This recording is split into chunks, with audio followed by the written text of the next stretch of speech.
Um, so the longest word in the English dictionary is a word from our sponsor. So before I begin, I'd just like to say thanks to Connor and all the team at the Sales Institute for putting together an excellent event today. I think it's great to see an industry organisation where there's very high calibre members and there's fantastic information being shared, especially on a weekend or nearly at a weekend where we're thinking about rugby and soccer and glasses of wine in 3 hours' time or whatever else it is. So thanks for coming in.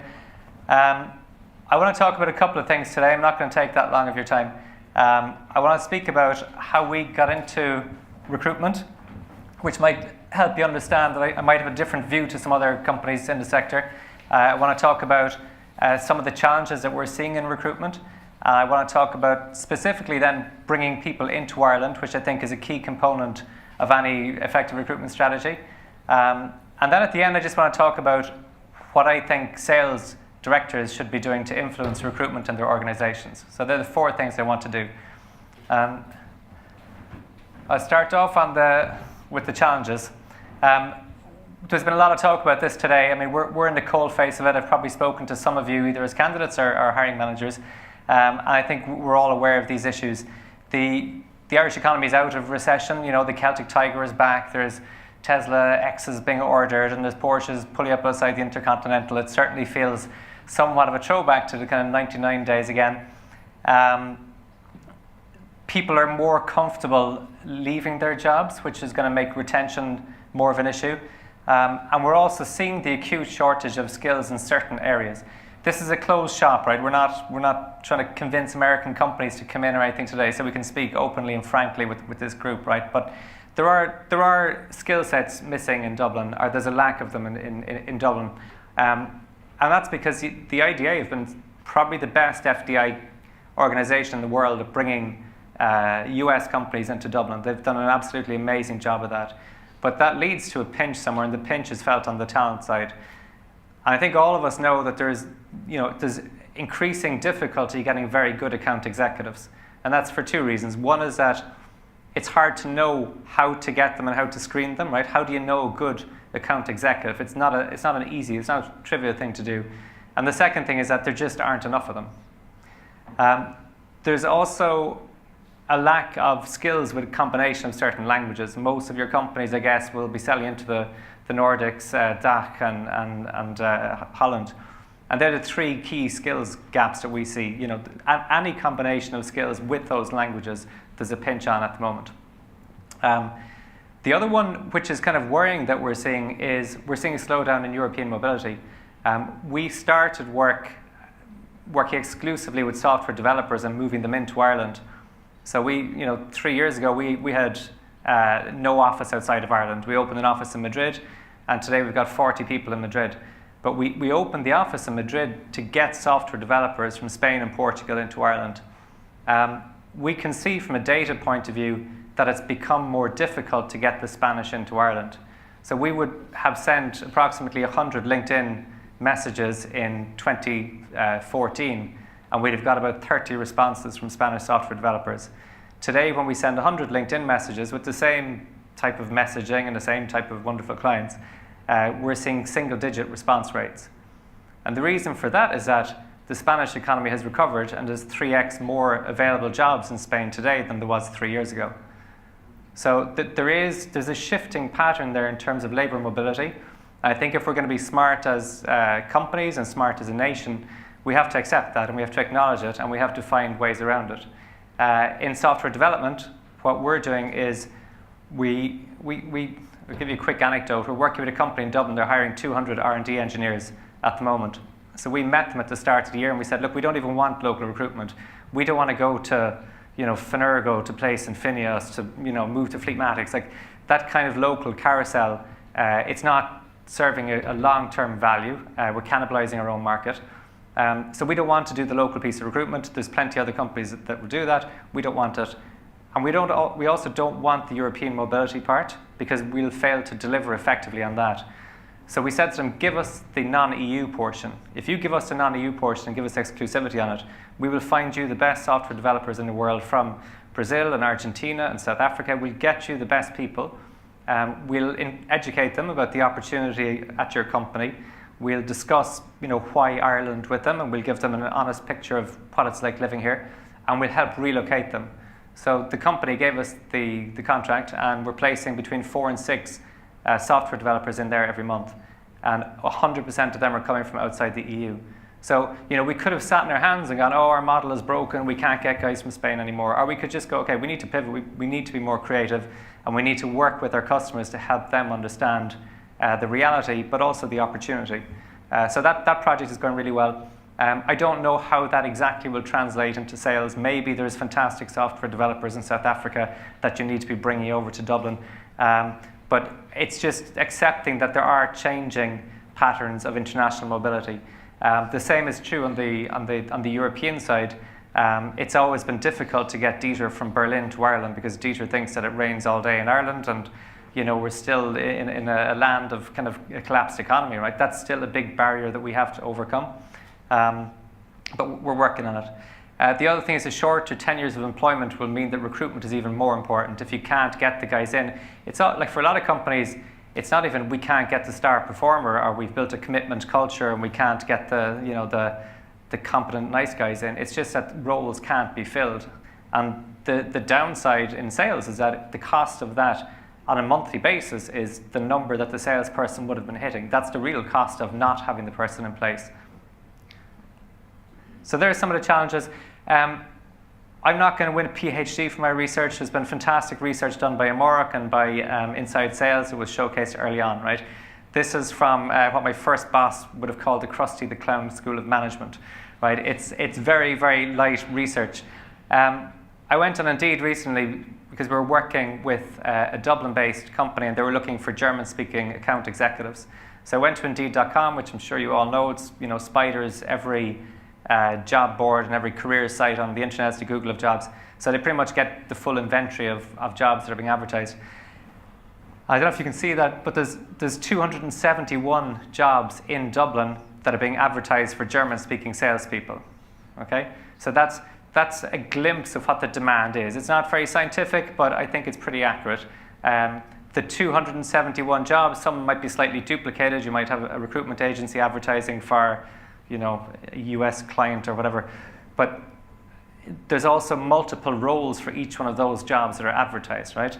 So when you then look at LinkedIn, and Johnny mentioned that he likes to see Salesforce working. We spend 120 grand a year on LinkedIn Recruiter. It's the most expensive piece of software I've ever bought. So we want to get good use out of it as well.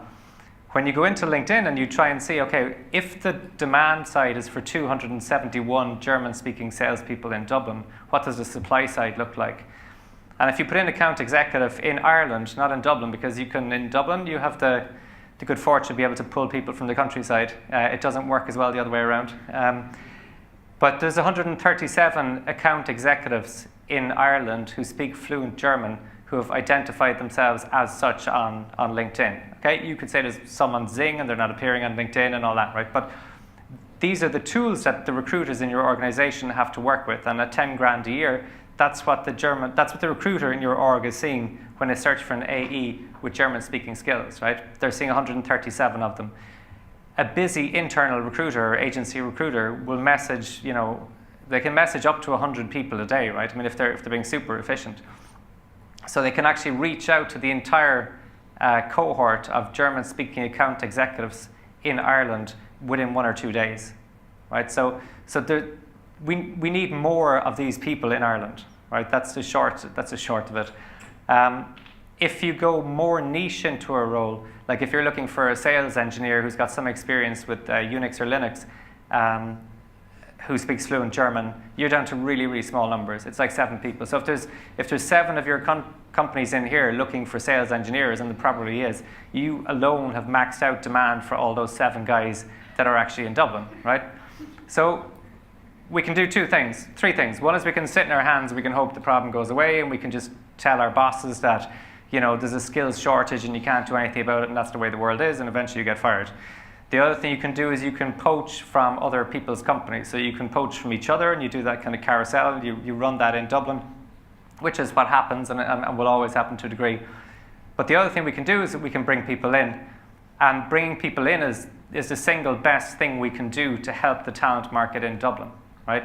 But there's challenges in bringing people in, right? If you try and source account executives or sales engineers in Germany, for example, if you send out 100 messages, you might have 2 or 3 or 4% who might even be open to relocating. Okay, so you're firing kind of wide to get very small numbers. And then when you engage with those small numbers, we live in a more transparent world, right? They're going to be able to see who works with you on LinkedIn. They're going to be able to see reviews of your company in Glassdoor. They're going to be able to see what the cost of living is in Dublin. And there was a guy, he worked for Google in Dublin, who set up this site called numbeo.com. So he set it up over here. They crowdsource information about living in different parts of the world. So you can put in one city compared to another city. It's probably the most popular tool used when people are moving internationally to see what they should be asking for in terms of salary. So when we're talking to candidates in South Africa or Germany, when a salary issue comes up and what's your salary expectation, this is the first place they're going to. We don't point them there, they're going to this tool, right? So whether the information on the tool is right or wrong is irrelevant. What's relevant is that that's the perception that they have. So if you're trying to hire somebody from Berlin and you're offering them the same salary that they're earning in Berlin, they're going to be looking at this going, but rent in Dublin is 87% higher and the cost of a meal is 50% higher. So that's, on top of the perception that it's always raining in Ireland, you now have the perception that it's actually very expensive, right? So that's the reality of the type of challenge that we face with relocation, and it's not inconsequential. The candidate, when there's more demand than supply for candidates in a market as there is today, it gives the candidates more power. They have more power in their hands to decide whether they stay working with you or whether they go to another company. It's a very transparent world. As much as we want to run employer branding to project an image of what the company is like, the employer branding is really created by the employees who are in the company talking about that company when their boss isn't around. And the online equivalent of that is Glassdoor. And Glassdoor is really changing the nature of recruitment, because companies get the glimpse inside that they never before could have got. We worked with Looker.com when they were setting up in Ireland. They had a fantastic employer brand, and all that meant was that the people working in the company really liked it, and they actually went on Glassdoor and told the world that they really liked it. So you could have a great company with fantastic commitment type culture and really nurture your employees, but if they're not putting that information on Glassdoor, that message isn't getting out to the prospective people that you want to hire. So one small hack, Connor promised I'd give recruitment hacks. The best hack of all is ask your existing employees to put up an honest review on Glassdoor. I mean, if you ask them to do it and you're trying to twist their arm, I think that would become apparent. But if you just ask them to put an honest review up there, that's probably the single best thing and the easiest thing that you can possibly do, and it's free. In this market where there's greater demand than there is supply, we know from talking to candidates, when we're trying to recruit them, they'll say to us the same thing, and it's that, especially in sales, right? When we speak to software developers, they tend more to be interested in the tech stack, like what type of tech tools are you using? Will my product actually see the light of day? How many, thousands or millions of customers will actually use it? They're the important things. In sales, we see more focus on a kind of commercial imperative, right? Every candidate will say it's not about the salary, but I'm not going to move for less than I'm currently on. The things that they go for, it's a company culture, it's a commitment type culture. It's where people are respected. It's like if you're trying to hire an SDR for your company, even if you have a great company, if you're offering an SDR at another company the same role, why would they move? Why? People want to move up, not sideways. So the best chance of success in trying to hire an SDR is offering an SDR from another company a position as an AE or a junior AE in your existing company. I want to give you a couple of short anecdotes just about stuff that we're seeing in the Dublin market at the moment. We had a Brazilian last week, a software developer, who was offered a role for 75,000 euros a year plus bonus, and he refused the offer. But he refused the offer because he said he had gone to Numbeo and he had seen the cost of living and he couldn't relocate based on 75k. So if a guy is doing that at 75k, and we're trying to bring people in maybe on a lower base, like a 30, 35k base, or they're coming into a support role where they're going to be paid, 30k. I think we got we got real challenges because of the cost of housing. In terms of account execs, the research that you have will trump my research, and I'm not going to compete against that, right? But just anecdotally, we were headhunting for an AE position for a very good US company setting up in Dublin, and 2 AEs dropped out of the process this week.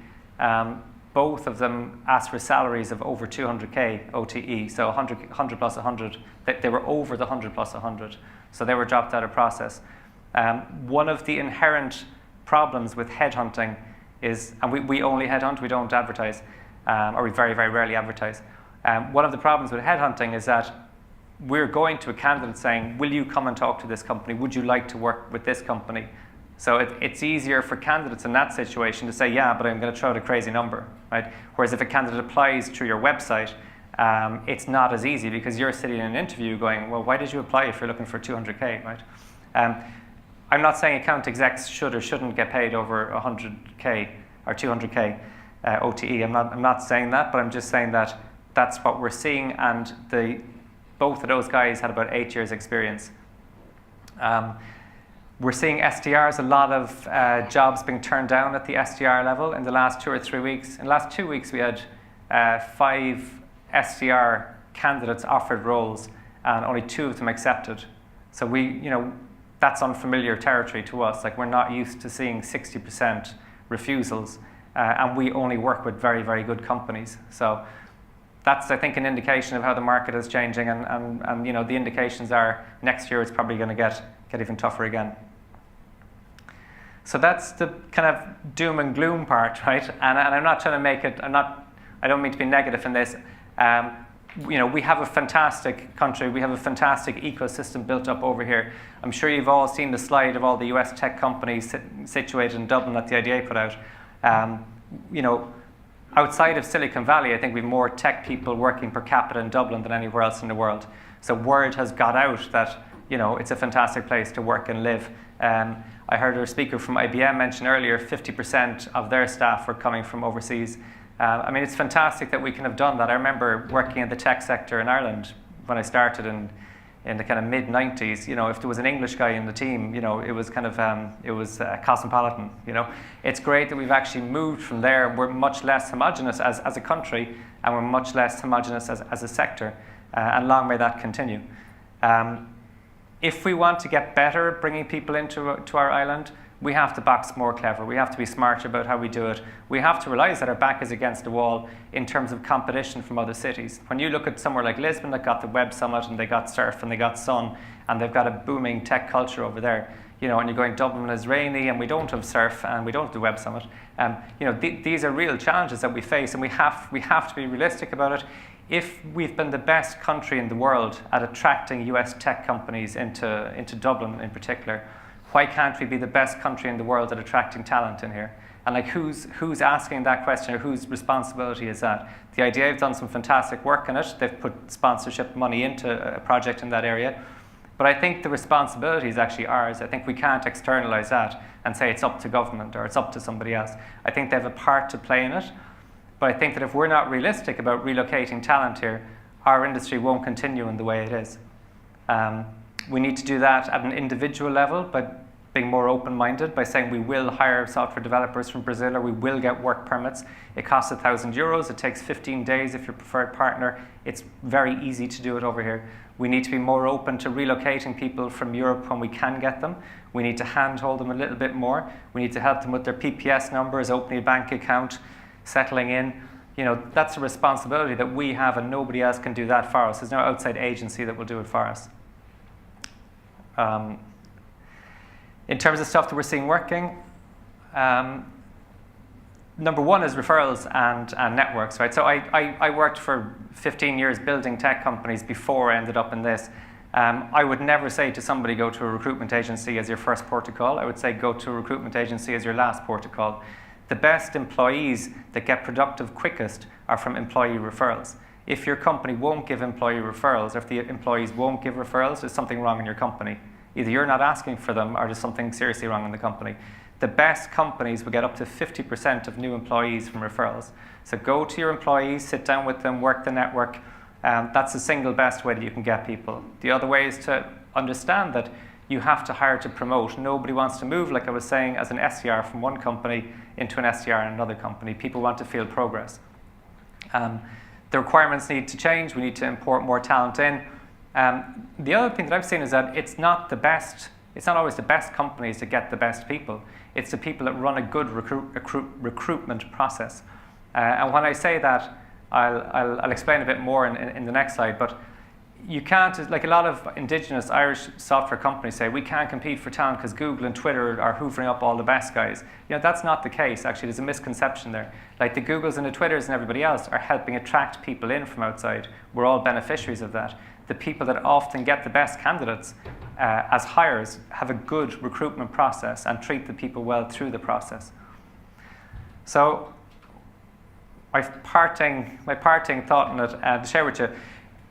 Many of you, or some of you, will become heads of EMEA. I've probably talked to some of you about heads of EMEA roles outside of this context. What I was thinking of last night in terms of this conversation was, if you guys were head of EMEA, right, and if you're running the company that you're currently working in, right, if you're the head person in there, and you have experience because you've come up from the track of sales director, what would you actually do in your recruitment department? And this is a serious question. You know, if you can think of anything that I've said anyway today, in between the soccer and the rugby and everything else, it's this. It's what would you do if you ran the recruitment team? And I'd start by saying, would you hire the recruiters that are currently in your recruitment team as part of your sales team? Like, do they have the same kind of energy and the same kind of gusto and the same kind of smarts as your sales team, right? And if they don't, you got a problem in recruitment. Because if you can't hire in people, you're not going to have a good recruitment team. So think, would you hire your current head of recruitment to be a head of sales? And if you wouldn't do that, why not? If you think about your sales organization, you have BDRs and SDRs and AEs and SEs and customer success engineers, right? So over the last 15 years, thanks to a lot of the work done by guys like Fergus Gloucester and Salesforce and co., we've built this amazing sales engine, right? And that's a playbook for every US SaaS company coming into Europe. What do we have in recruitment? Like, what's the equivalent of that in recruitment? It's like, it used to be, the HR guy, right? And that was it. And the HR guy did 20% recruitment. And he went to an agency for a lot of the extra work, right? And then it became, specialist recruiter, and the recruiter would go on LinkedIn and connect. But why don't we have a recruitment engine in the same way that we have a sales engine? It's starting to happen where you have specific sourcers, right? But you're never going to have like the full stack recruiter inside a company that's the equivalent of a BDR and SDR and AE and SE and a customer success manager, right? It's not going to happen. So we need to look at our recruitment teams and think about, how do we structure them, who's working in there, and what are the KPIs that we're running. When I said earlier, it's not the best companies that always get the best people. It's because it's the ones with a good KPI in recruitment. If you get a candidate in, how quickly do you talk to them? If the candidate is a referral as opposed to somebody who applies blindly, how long do they sit in your ATS, in your applicant tracking system, before somebody engages with them? If you decide you're not going to hire them, how quickly does somebody get back to them and say, sorry, you didn't get hired, but maybe there's a job there for you in 3 months' time, and if you reach out to them again in 3 months' time, they're not telling you to piss off because last time you didn't even get back to me. What are those KPIs? How long is a job typically open from when it's posted on your website to when it's being filled? And do you, as sales directors, the client in this equation, do you go back to your recruitment team and put these metrics and KPIs in front of them? If you don't do that, I think you should. If you don't have an organizational structure in your recruitment team that reflects the complexity and the efficiency of your sales org, I think you should do that. And if you want to be the head of EMEA, I hope that you look at your recruitment team in the same way you'd look at a sales team. Thanks very much for your time.